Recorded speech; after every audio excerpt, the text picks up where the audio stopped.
Hi అండి, ఎలా ఉన్నారు? అందరూ బాగున్నారా? ఇవాళ చిన్నులపాయ రైస్ రెసిపీ టుడే రెసిపీ.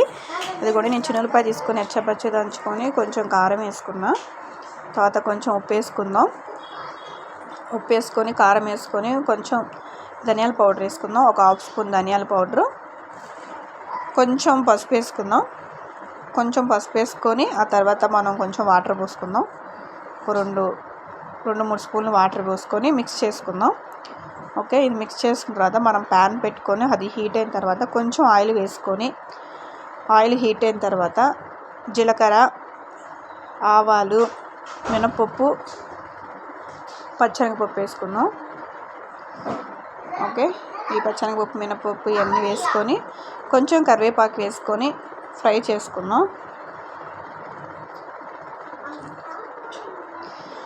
ఈ ఫ్రై అయిన తర్వాత మనం మిక్స్ చేసుకొని పెట్టుకున్నాం కదా ఈ చిన్నులపాయ, కారం అన్నీ మసాలా మొత్తం దీంట్లో వేసుకుందాం. ఈ చిన్నులపాయ స్మెల్ పోయేదాకా మనం ఆయిల్లో ఫ్రై చేసుకుందాం. ఓకే, ఇదిగోండి చిన్నులపాయ వేసుకొని నేను మిక్స్ చేసుకుంటున్నా. Okay, almost done. ఇదిగోండి ఆ నీళ్ళంతా ఇదైపోయింది. ఇప్పుడు ఆయిల్ కొంచెం దగ్గర పైకి వస్తుంది. ఓకే, నాకు రైస్కి ఎంత కావాలో అంతవరకే తీసుకున్నాను.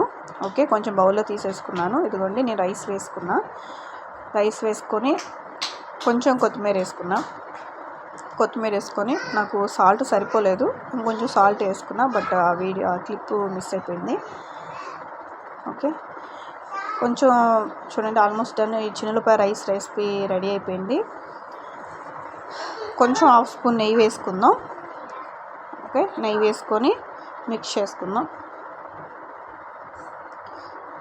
చేసుకొని స్టవ్ ఆఫ్ చేసుకుందాం. ఓకే, ఇదిగోండి చిన్నులపాయ రైస్ రెసిపీ. లైక్ చేయండి, సబ్స్క్రైబ్ చేయండి, షేర్ చేయండి. Thank you, by.